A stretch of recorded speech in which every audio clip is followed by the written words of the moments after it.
I'd been getting ready for Mother's Day. We do celebrate it by doing things at the Sunday school, and you went back and the stuff was in the cupboard because it never got there.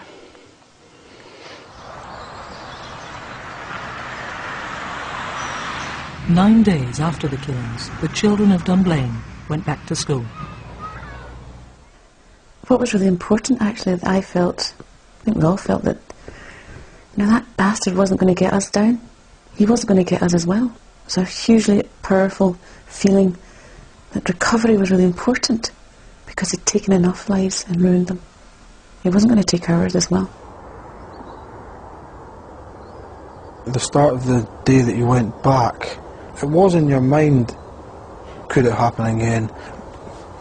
And I think, yeah, I could have been dead. I could have been, from my point of view, far more seriously injured. This has been a long, dark week, full of tears. Dunblane is still in mourning. However, the evil that came last week is gone. The children return to school today. And this is a very important day for us, because today marks the beginning of our recovery. And you mark my words, we will recover. I promise you that. A first step in that long and difficult process was the demolition of the gym where Hamilton had committed his murders. By now, the families of the victims of Dunblane were meeting regularly and beginning to ask some pressing questions about the man who had killed their children and why he was licensed to carry guns. When I found out that everything he had done until he pointed that gun and fired at me initially, because I took the first shot, was legal. Everything he'd done, in other words, he'd practiced his massacre. I was furious. I had never seen a gun in my life before. I knew nothing about gun control, but when I found out that, then that made me so angry that there was no way that we would let this rest. Hamilton, a gun enthusiast, was well known to the police in Dunblane. A number of complaints had been made about his supervision at local boys' clubs. Questions had also been raised as to his suitability to hold a gun licence. How does society deal with somebody who is on the margins but has never committed a crime that can be actually seen by the legal system as a crime? It was a paradox that had cost Sophie North her life. Eileen Harold was the first person called to give evidence at Lord Cullen's public inquiry, which opened that May. That was one of the most difficult things I had to do in my life, actually. One of the most difficult mornings of my life. Because they wanted to know what had happened, and I had to, well, they knew what had happened, but I had to give evidence.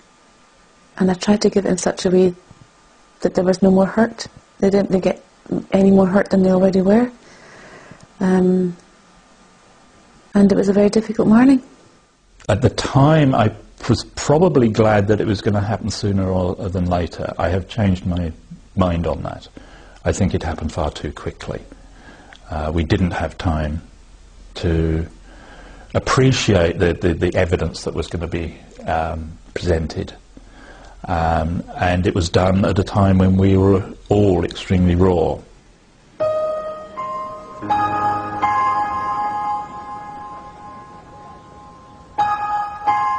Even before the Cullen inquiry had begun, a group of local parents and their friends had launched a campaign of their own for a total ban on the private ownership of handguns.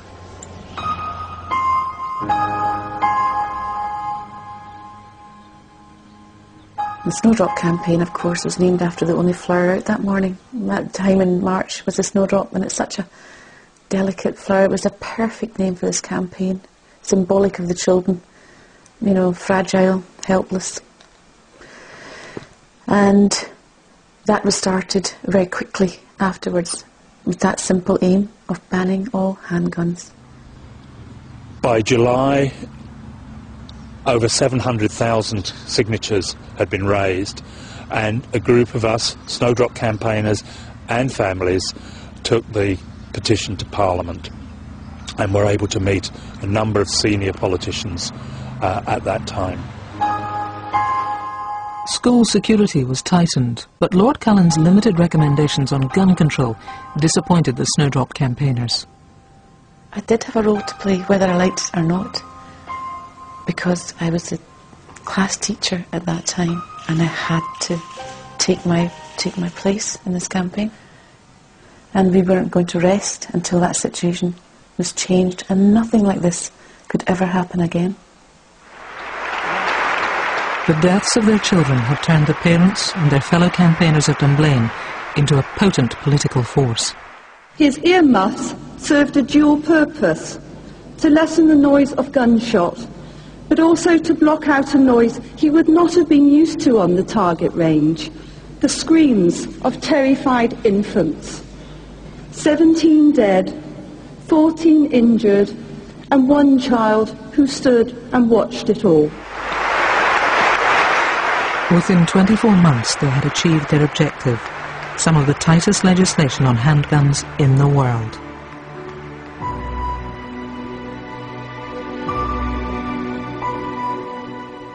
When you look at the picture, the characteristics of the child, you remember. You know, some were very quiet and others were very boisterous, and you can look at them and sort of see in their eyes, you know, the child that they were and probably the adult they would have become. I always think it must be so hard for the parents who lost children to see the child growing up who survived. And I met one the other day and said hello, and I went, hello, and the voice was way down low, and you think, my goodness, that's them really becoming, you know, men now, they're going to adulthood. And I think that's when you realise 10 years has passed and they were just 5, they were just babies, really.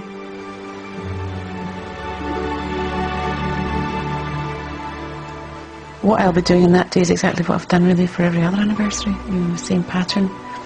I make up little posies for each child. So some like white flowers and some like yellow or whatever. And we take them to the cemetery.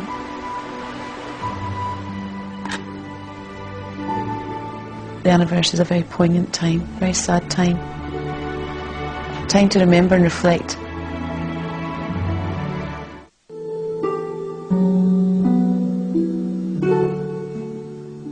Here's Sophie in her school uniform, and you can see she's very proud of this, and she was really looking forward to going to the primary school. 6 months after starting school, Sophie North was dead, one of 16 children killed along with their form teacher Gwen Mayer in the shootings at Dunblane Primary. What she would have been like is intriguing, and I don't often ask myself that question. The memories of her at age 5 are still so fresh in my mind that they would rather obscure the guessing game of what she would be age 15.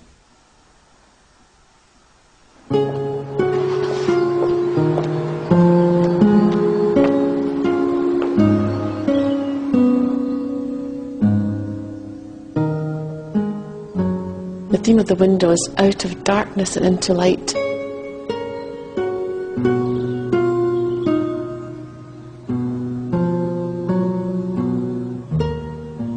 The children are represented by little doves, and each dove has a flower in its mouth, and each flower represents the child. They're linked together by a daisy chain, and they're led by Gwen, as she might have called them out in class.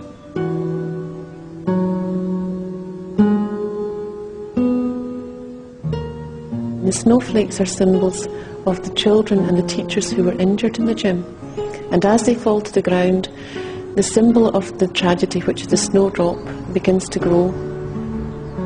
And that represents the injured as they get stronger year on year, both physically and emotionally.